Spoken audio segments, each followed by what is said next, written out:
here we are. This is Sex Love Psychedelics, and I'm your host, Dr. Kat, bringing you psychosexual conversations that will leave you intellectually turned on and hungry for more. What about some of the other psychedelics? Have you seen? Well, actually, I'll speak to this and then we can go from there. When I was on stage at the Open Minds, I presented recent research that was on using psilocybin to help with the menopausal symptoms or the perimenopausal symptoms. And I thought that was so cool to see this frontier research saying, we're interviewing these people that are doing that. So I'm curious what you see with your clients. Do you speak to the psilocybin, or is it? I mean, listen, I'm a licensed medical professional, so I've got to be pretty careful about how I'm discussing things. It's not legal. It's not legal. Yeah. I practice in Los Angeles. Are Yeah. people dosing and microdosing? Of course they are. Off the Yeah. record, do I have conversations with them? Yes, of course I do. So, and I've had my own personal experiences. So Yeah. I think for this, a lot of the same, look, there's a lot of unfortunately, orphan, areas of research. So, notwithstanding whatever's going on now, but the NIH budget traditionally is about 11% only is devoted to women's health. Yeah. Oof. And less than 1% of it is devoted to menopause. So we got a lot of things to deal with for 51% of the population with very little resources. So we don't have a lot of data on this. And then you add in that things like a lot of the psychedelics, specifically the psilocybin, which is sort of my biggest area of interest, they're not legal. So I'm involved with a company that is doing research in a DEA sanctioned lab at Ohio State University. So University of Mississippi and Ohio State University have the two DEA sanctioned labs. This is really weirdly interesting, that can do psilocybin research, specifically whole mushroom. And we came to this basically because of our own experiences. And, one of the biggest things, we know that psilocybin definitely has an impact on mood. There's lots of research on this in depression, anxiety, PTSD, veterans, all sorts of stuff. So if you look at just sexual health, I mean, libido is a mood. It's arguably mood. So there's definitely some interest in looking at that and how can we make that transition or put those things together? Can we translate this? I think that the whole idea of brain remodeling that we know goes on during the menopausal transition under the influence of hormones. So we know that we lose estrogen receptors in the brain during menopause. That happens. That is documented. There was a big publication around the time that I met you in the journal, I believe, Nature, Lisa Mosconi, who's a really big women's brain researcher looking at dementia and Alzheimer's. So she documented that we lose estrogen receptors, and we know that women have higher rates of Alzheimer's dementia specifically. So here we know psilocybin can have some impact on neuroplasticity. I'm not saying that we know that taking psilocybin is going to decrease dementia. That's not what I'm saying.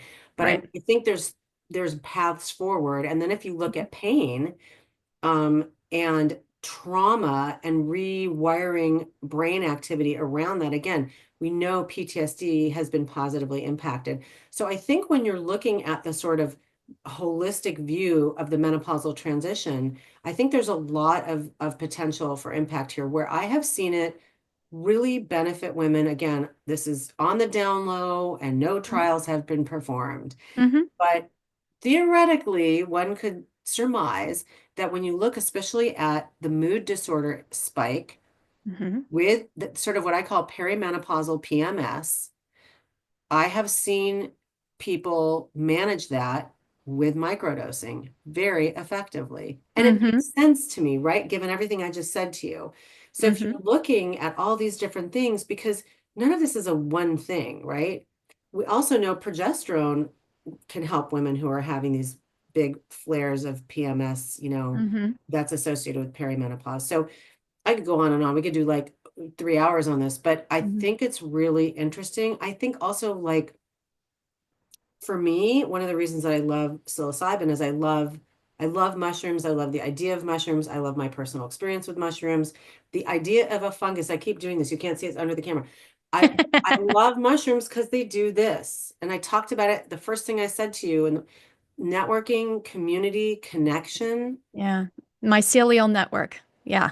We are recreating, I'm convinced that we are recreating the networks in our brains with each other. Yeah.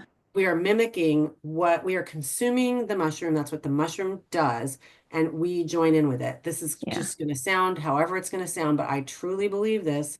And I've seen it happen and I've seen it work. And in Ayurveda, the root of disease is our disconnection from our true nature as spirit, our true nature as being nature. That's where the problem starts. I think if you look around, it's pretty hard to disagree that that isn't at least a problem we are experiencing as a human race. So am I saying everybody needs to start shrooming? No. Yeah, as one tool, as But one, yeah. I've also seen, and I've been collecting my own anecdotal data from my followers, and then my students even will come back, clients with pain, clients who've lost libido, whether it's, I've heard stories about psilocybin, I've heard stories about ketamine as well, and its own unique properties, being able to help women going through the perimenopause as well, whether it's regulating their mood or creating clarity, so now they can see what's been blocking them from receiving their partner. Psilocybin too, like it lifts, it can take away, well, the ketamine lifts the anxiety or the crazy feeling so that they can see more clearly, understand themselves more clearly. I even had students tell me they use a small dose of ketamine after listening to my podcast, actually, about my ketamine-assisted therapy orgasm training. Or ketamine-assisted training orgasm. Let me get those words in the right order. right. But that they use the ketamine at low doses, and they were able to access their body in a more pleasurable way and start touching themselves and feel the turn-on return. Yeah. And same with the psilocybin. So I love that you said the microdosing.